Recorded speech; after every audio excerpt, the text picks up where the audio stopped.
Now, Che Bose, dear friend of mine, Moscow-based, political commentator extraordinaire, and a great Irishman too, joins me on the mother of all talk shows. Che, let's begin, can we, with little Zelensky. I'm looking at my watch. Is he still the so-called president? Will he last the day, the week, the month? What's your take on what's going on? It's clear he's been abandoned by his former friends. Yeah, very interesting times. And I've been writing about this. The blood has been in the water for quite some time. He's been a bit of a Teflon Don as well. He's dodged and weaved. Because remember, when you talk about corruption in Ukraine, it's not a new story. Zelensky's story goes back well over a decade, to beyond Maidan. Zelensky made his money, remember, in the media, performing in Russia, speaking the language he grew up speaking, of course, in Kryvyi Rog in Ukraine. He was taken under the wing, if you like, of a very powerful oligarch, a guy called Ihor Koiminsky, a man who the U.S. State Department said had defrauded the Ukrainian National Bank of billions of dollars, and who was a wanted man for quite some time. Fell out with Zelensky when Zelensky came into power. He tried to clean house. So the corruption goes back a long way. Andrei Yermak, the chief of staff of Zelensky, who many people say is the shadow boss of Zelensky's cabinet, was a producer for Zelensky in his company called Kvartal 95, which means Quarter 95, which is the part of the city they grew up in. So he basically transplanted his own little cabal into government when he got elected by shock, when Koiminsky platformed him on his vast network in Ukraine. He owned basically the entire media at the time. And Zelensky got his lawyers, he got his money, he got his muscle, and he got elected. After, by the way, starring in a program called Servant of the People, which was a comedy, essentially, about a teacher who wanted to battle corruption and got elected as president of Ukraine. So reality, imitates fiction. And the name of Zelensky's political party is called Servant of the People Party, after the comedy TV show he started. So there's the framing of this. Zelensky gets into power. 2019, he's elected by a landslide, over 70% majority against Petro Poroshenko, another oligarch. And remember, Ukraine is an exquisitely corrupt country. The US State Department wrote report after report, the British, the French, the European Union, about how corrupt this country was, endemically corrupt. He gets elected in 2019 on the promise that he'd end the simmering civil war in the east against the Russian-speaking majority in Donbass, Lugansk, and the Crimea issue, and he would tackle corruption. Here we are, 6 years later, Kiev is burning, corruption is out of control, it's mushroomed. He has become a de facto dictator, which you and I have been saying for several years about him, and we've been pointing out the endemic corruption. We've, as you say, been given the pleasure of being put on the kill lists associated with the Ukrainian secret police, the Mir Taborets list, which I'm on, arrested, deported from EU countries, maligned, lied about. I'm sure they haven't stopped. They're not finished with us yet.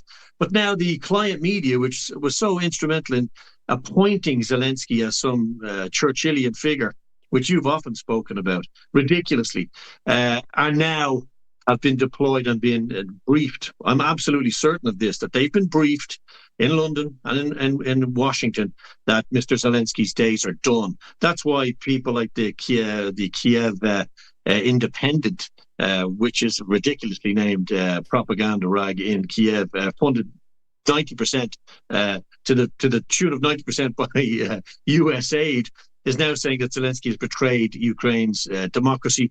As you say, the Spectator, the Times of London. So the client media is now turned on him.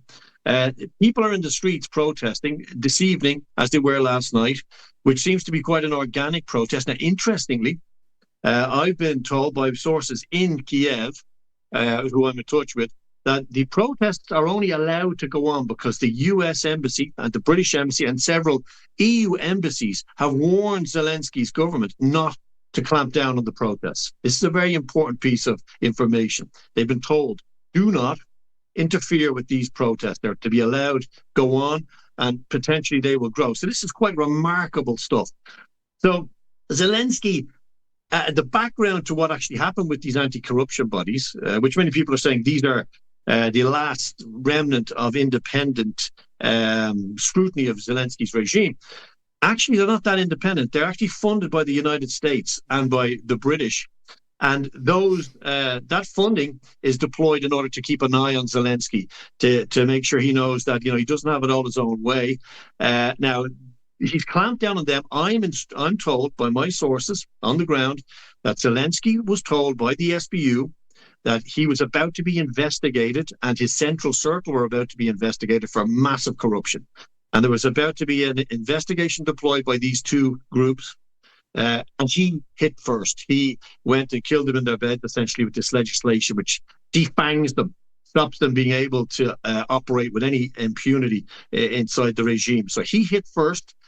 The Western sponsors are now very, very angry. We've got talk in the European Union, even of some kind of sanctioning of the Ukrainian attempt to join the EU.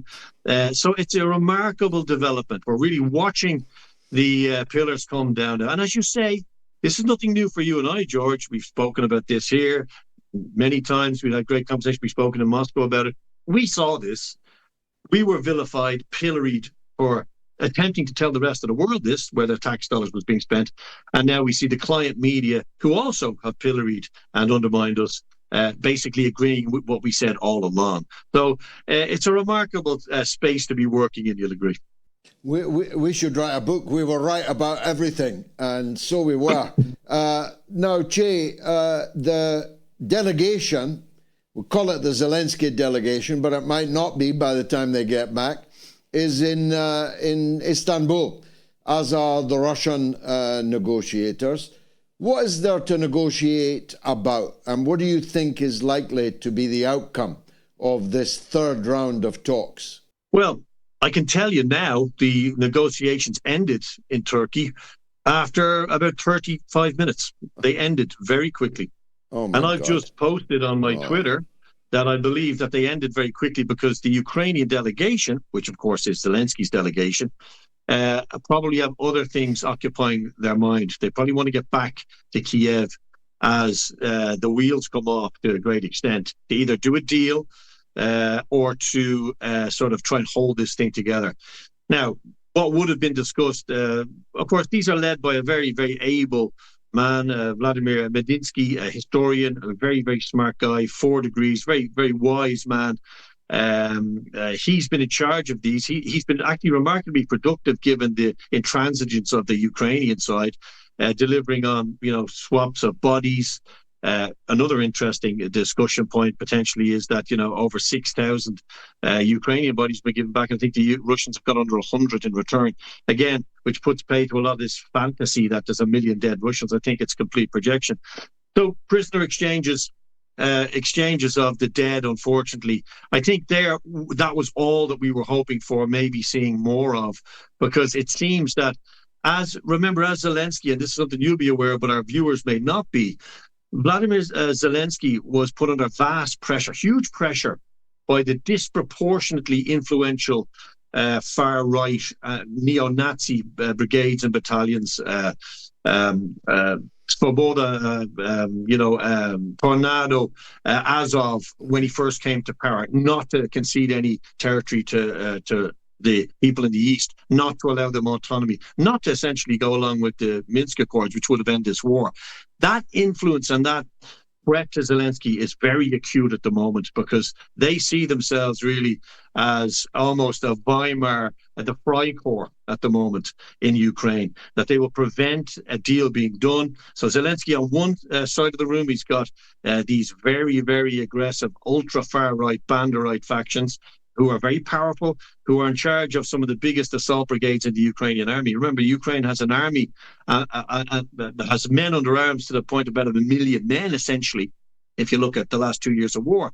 A lot of them are very disgruntled at how Zelensky has treated them, whether they're pulled off the street or whether they're activated in a very far-right nationalistic way. They are going to return to Kiev, and there's active threats been made against Zelensky now. So he's in a very, very, very difficult position. He's run out of road, it seems, with his friends in America. the Europeans know they can't supply any more weapons in real terms to Zelensky's regime. They know that because they don't have enough weapons to defend themselves from this imaginary Russian threat. The missiles just don't exist. Russia's out producing them by a factor of 4 to 1. And that's according to Mark Rutte, the hapless NATO boss. So he's really in a very difficult position right now. And his options are, as so, in my view, either skips town, does a deal with his Western partners on territory, maybe up to the Dnieper, depends on the Russians, of course. The Russians are not even being factored into the discussion at the moment as they encroach further and further. There's less and less that Ukraine to discuss. Or he does a deal with the right and he agrees to purge the government to become, an even more draconian dictator within Kiev. So we're going to watch this bonfire go up, I'd say. Maybe not rapidly. Things happen very quickly when they kick off. But I think at the moment what we're seeing is a really remarkable abandonment of Zelensky by his so-called partners in the West. And you know that because the client media has been briefed. It's time to light a fire under this guy. So if the talks collapsed, 35 minutes, scarcely worth going, they didn't even need a hotel room for the night, then the war goes on. How goes the war at this moment in time? Well, I mean, as regards what's happening, Russia is incrementally taking more and more territory on the battlefield, in the east particularly, also in north of Kharkov on the Russian border, and of course in the Suja direction, Sumy, Suja being one of the towns in Kursk that was occupied, which the Ukrainians were pushed out of. Russia is incrementally moving forward. You got to understand, here in Russia, the war goes on, but the war has been fought on the basis of a back burner type of war. It's a conflict that's not that visible in society. People are preoccupied with getting along. As you've been here, you will see very little trace of this war that is being fought. It's still being won by the Russians, and we know that in Pokrovsk, this exceptionally important city in eastern Ukraine, which is the hub, if you like, of several very important defense nodes on the whole front, is now essentially operationally encircled. And there's been a significant 7-kilometer breakthrough very nearby in the last 24 hours as well. So it seems it's not only a political collapse and pressure for Zelensky, there's also a significant risk that the entire eastern front could collapse. And they'd have to reestablish defense lines closer to the Dnieper. So there's nowhere that it's going well for Zelensky. And I mean, in reality, there's not much anybody else could do if they replaced him tomorrow with Mr. Zelensky, the Ukrainian ambassador to the UK who can't speak English, or with anyone else, even from his cabinet. It's hard to see who could put a stop to this without sitting down with the Russians, getting real and saying, let's do a deal, let's end this war, let's build some sort of future for the remnants of Ukraine and try to get our people back to rebuild the country. This, in my view, is the only way that anybody will be seen and treated plausibly by the Russians. At the moment, the Russians don't see any reason, and they're completely right, why they should sit down with the Zelensky cabal. I mean, there's absolutely no reason to do so. Russia has everything to gain by keeping going, achieving its aims, which it set out in 2022. I mean, they don't see any value whatsoever in engaging with the Zelensky regime on anything other than the mundane realities of prisoner swaps and the exchange to the dead. Now, finally, Che, the 50-day ultimatum absurdly delivered by Donald Trump. Of course, the clock is ticking. I don't know how many days there are left, probably 40, maybe a little over 40, after which economic nuclear war begins with 100% tariffs on third countries that trade with Russia, with cataclysmic potential to the world economy.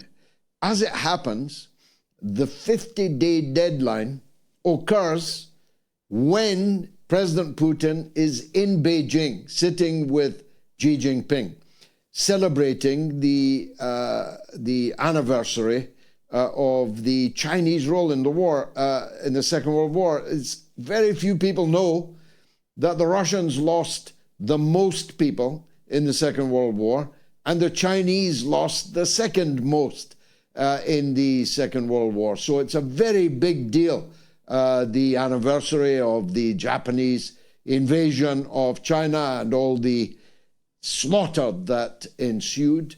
And now it turns out that Trump himself might go to those commemorations, meaning all three of them would be under the gate of heavenly peace in downtown Beijing.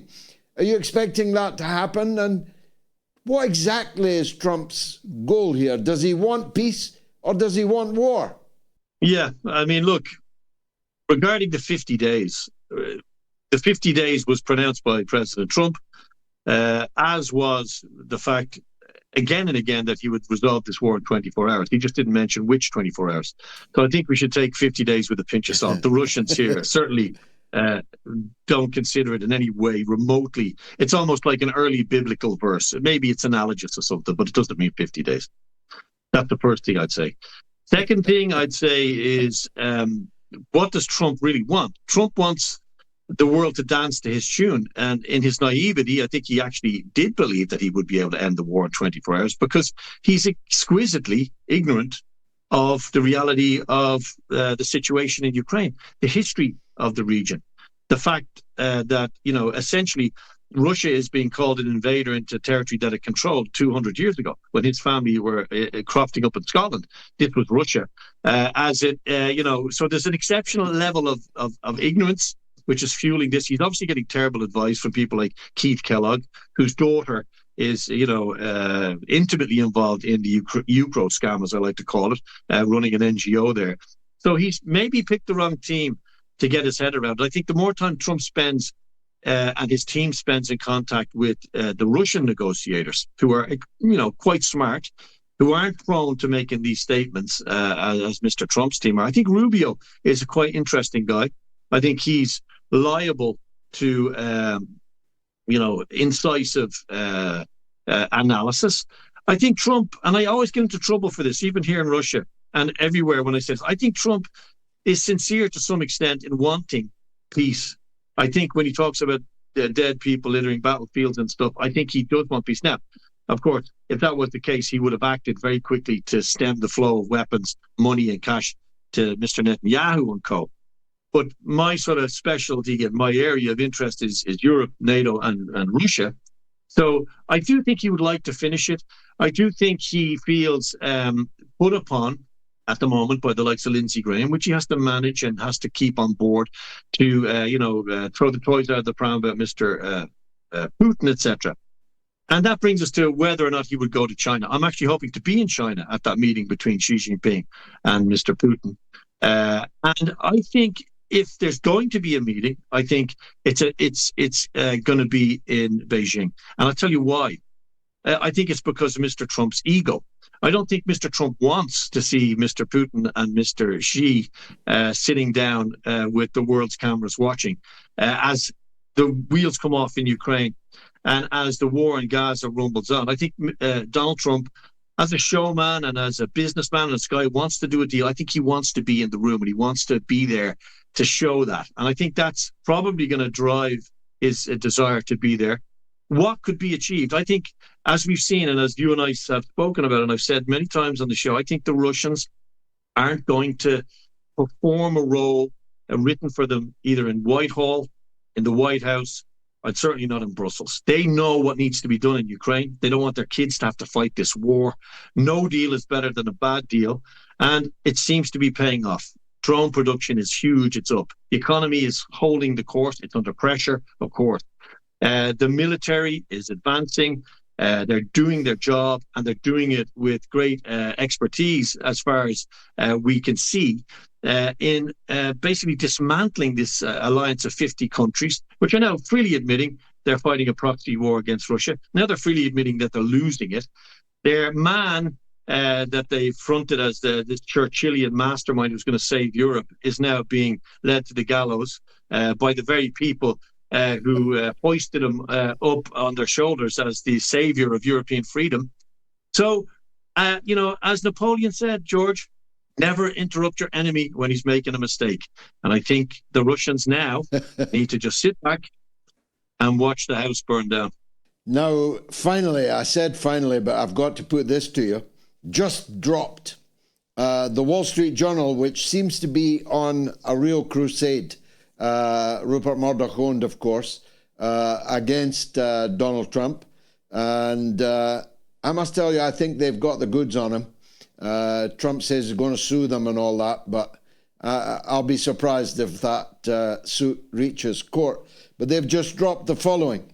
The Wall Street Journal reports that President Trump was informed in May that his name appears in the Epstein files. The Justice Department informed him in May, which would, of course, explain why he went from being determined to root out all these criminals in the Epstein files to what Epstein files? It's quite a show, isn't it? It's quite a circus, Jay. Yeah, look, I mean, I posted something which I think just nails it. It's a young girl saying to her mother while they bake a cake in one of these 1950s memes, and the child is saying, "Mummy, why won't the government release the Epstein list?"